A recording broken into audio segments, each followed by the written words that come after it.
want the wonton and the French toast. This is actually kind of cool because what you see is on one side you have all the Western food items, and on the other side you have all the Chinese food items. Like quite literally, you see over here it says 中式美食, right? So you got Eastern, you got Western. It's basically a melting pot of old school comfort food from both the West and the East. So we should try everything on the menu. Except the alcohol. So when you come to a Chaan Teng, you can always order the classic sort of drinks like a lemon tea, or you can try something a little more adventurous, a little more nostalgic. So what we have here is salted lemon with 7-Up. Now I've actually never tried this before. I know my parents have. It's meant to be really, really sweet because the salt and the lemon brings out the sugar from the 7-Up. So I'm gonna give it a try and see how it tastes.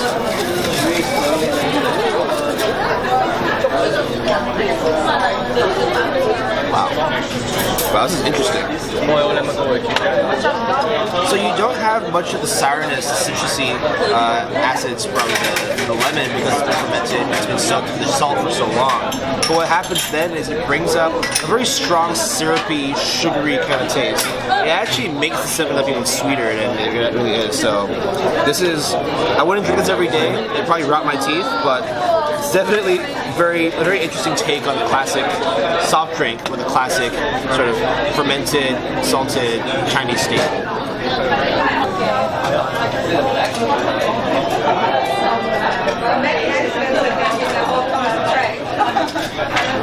So there's this Chinese saying, or Hong Kong saying, it's 3-16. So do it for the grab. I want a candid shot. This is shitty, man. Well, how do you want to do it? You like a better angle next time. Okay, next time. I don't think I've had liver before.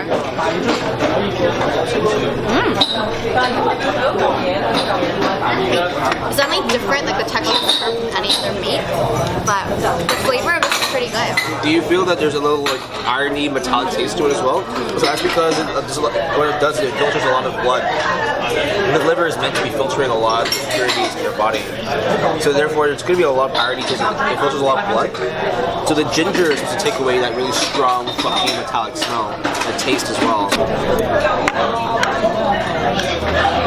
So the reason why there's so many different things in this dish is because when you think about back in the days when Hong Kong was going through a lot of economic crisis, was going through a war, a famine, not every household had a lot of food. We didn't have steaks, we didn't have bags of rice, we didn't have all the different kinds of foods that would really sustain us.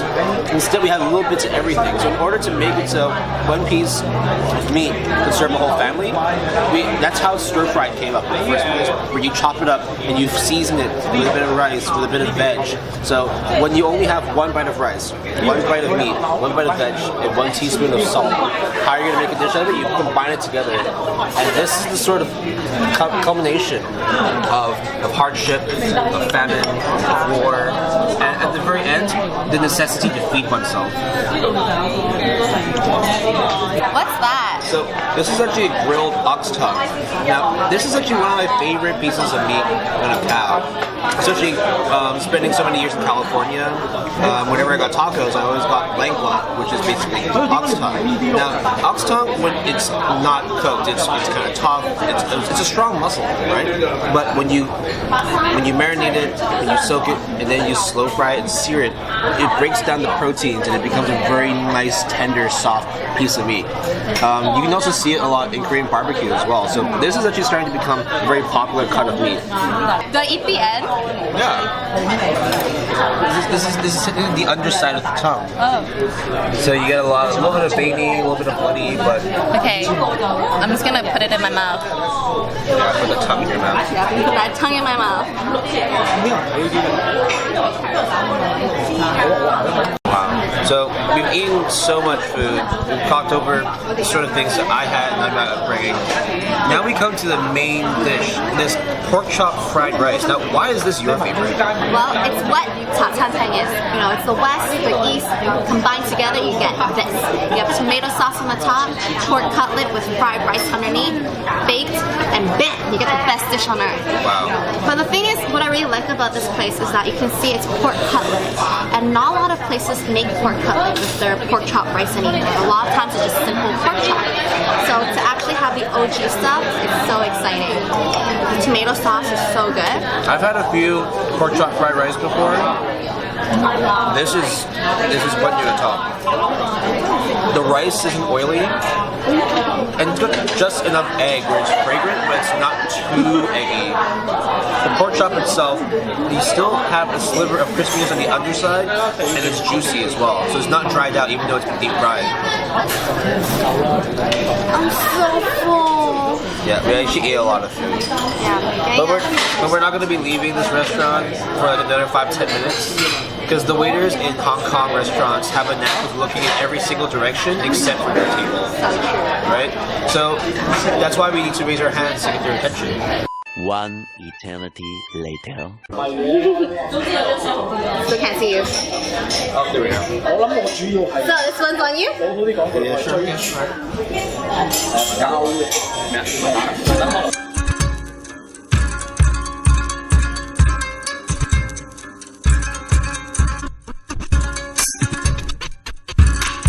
One of the things that makes Hong Kong quite unique is the international reach it has. Like, for example, if you see over there, it's a classic graffiti piece known by the man named Invader. So he was a French graffiti artist born in the 60s, started off in Paris creating 8-bit art in the banlieues and the slums of Paris.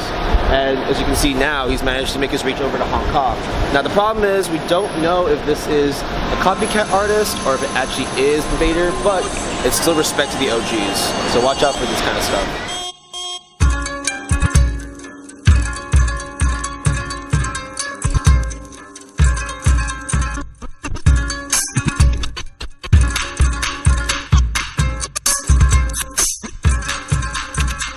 So while the food and decor of Mido Cafe is a good representation of how Chaan Tengs were in the past, humans are shitty, right? We like to exploit nostalgic things for likes on YouTube and Instagram. So, we kind of already doing that. So you'll see that classic icons of any culture around the world is eventually watered down and replicated for the masses. So that brings us to our next location.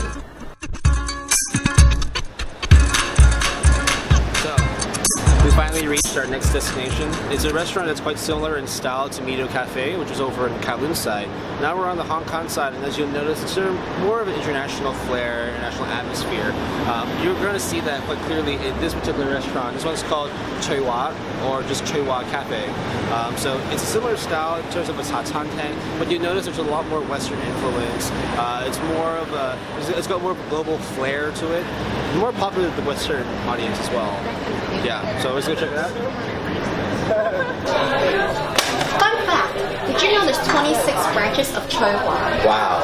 What makes this one so special then? Well, it's the most popular locations located in Central, or also known as KF. But there's also some in Macau, China, and in Hong Kong. Right. So this is one of the only ones that's 24 hours, right? Oh yes. Well, there's one in Causeway Bay too. That's 24 hours. Right. So that's probably why it's so popular then, because LKF being a drinking district, after you go clubbing, you kind of want to go get some late night munchies. I guess so. Yeah. So we're gonna do some daytime munchies.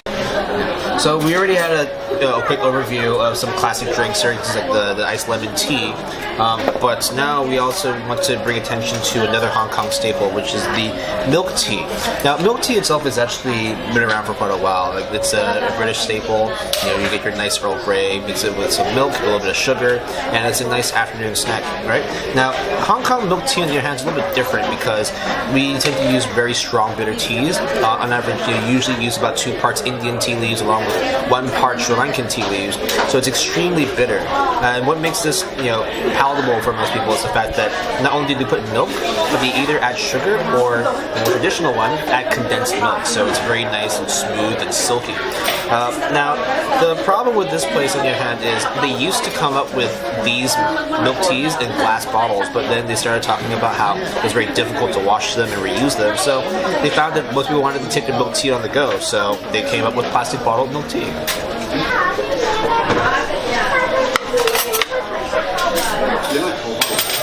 When you come into the western districts of Hong Kong, on the other hand, you're going to find stuff like this, which is, it's great. Popcorn chicken, who doesn't like chicken?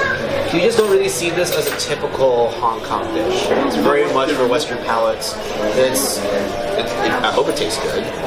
Yeah. And I think this is one of the few places you actually do get this on the menu. So once again, that extensive menu that you get from Choi Wa. Chicken cheers. Yeah, so we got, oh wait, hold on, let's dip. Dip it. Dip it. Sauce game. Yep. Yeah, this is what it is, right? Sauce game right here. Cheers it.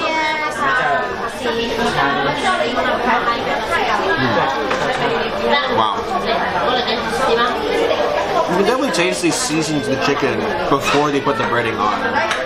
Right? And then the sauce itself, because you use a sweet Thai chili, it really brings it all together. It tastes like McDonald's McWings. It even reminds me of KFC popcorn chicken. So all our Western viewers out there, McDonald's in Hong Kong serves wings, and they're probably the best wings you're ever going to have. So come to Hong Kong, wing game strong.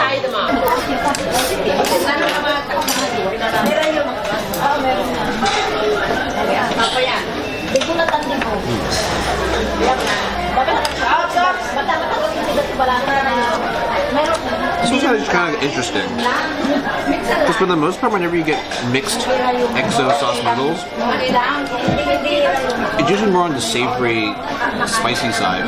This one's just kind of tart. It's a little sweet. And I think it might be because the XO they have is a little more on the sweet side. I feel like there wasn't enough sauce. Yeah, there's definitely more meat and more noodle than there is sauce. And I think the sauce is very important for this dish because it adds so much more flavor. And you really want the sauce to kind of be in every single taste with the noodle. That's how I like it. Yeah, Choi Wa, more sauce. There's not enough sauce right now. Your sauce game is weak.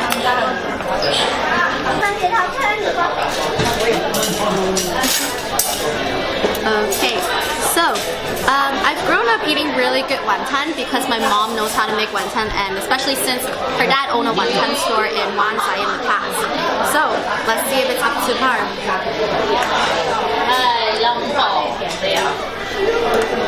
You can definitely taste the shrimp, the pork, but I feel like it could use a little bit more pork, a little bit more seasoning to really bring up that seafood flavor of the wonton. But I really like the soup. It's really fresh, really clear, and you taste the green onions, you taste the seafood flavors of it as well. Ooh, that's what we have here now. So this is the zampa, The mixed grill. which we also got earlier today at the other cafe. But you can see this is a little bit more Western. The meat is different as well. And there's one thing that's very much a Hong Kong tradition. Whenever we have any sort of steak meals, steak dinners, we like to put it on a hot sizzling plate.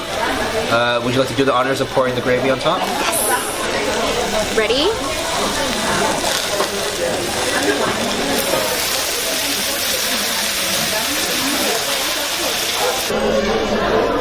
So this is one of my personal favorites. It's basically pork cartilage, where you have a lot of the soft, tender cartilage that's been stewed along with the meat. So the meat itself is soft, and you have, if you're used to it, nice, soft, goopy little cartilage. So it's kind of like eating a soft rib. So for our international audience, this is what we call the cartilage. For most Western palates, talking about white people, you might not be used to savory, goopy sort of textures. You know, like when you're talking about Jello or pudding, that sweet, jelly-like sort of texture. Imagine that, but pork flavored.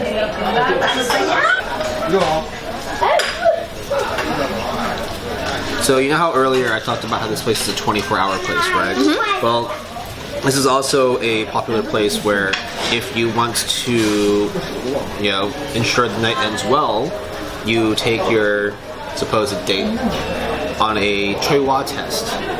Yeah. So the test itself is, imagine you go out drinking, you're in a dark club or a dark bar, and you happen to come across someone and, things are moving on in the right direction. But you're not too sure whether it's the alcohol or the lighting that's making that person more attractive. So you bring them out here, where it's nice and brightly lit, and you really get to see whether the person you're bringing home is a 9 or a 10, or if they're more a 4 or a 5. Yeah. We're probably gonna finish this soon, right? Mm-hmm. We're probably gonna throw this bottle away, right? Yeah. Yeah, so, Choi Wa, sorry, but your recycling game is kind of weak. This is not sustainable. This is not good for the environment. I appreciate you saying that it takes a lot of time cleaning up your glass bottles, but this ain't good for the earth. Well, maybe I should take it home and do some DIY. Yeah, you can And make make it into like a flower. Yeah, you can make a nice little vase out of it. Yeah. We'll see. Yeah. You grow some sunflowers out of it, right? Plants.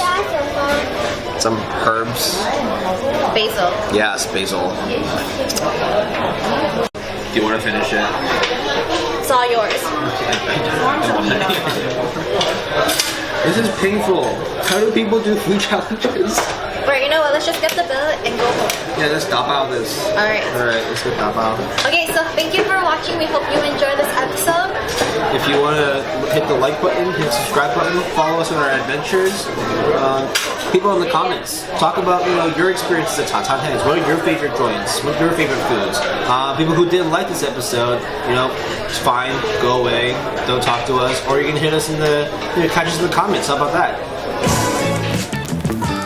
So this is the part in the video where our cameraman messed up and didn't actually record anything. So we're gonna have to actually add some shit in here now.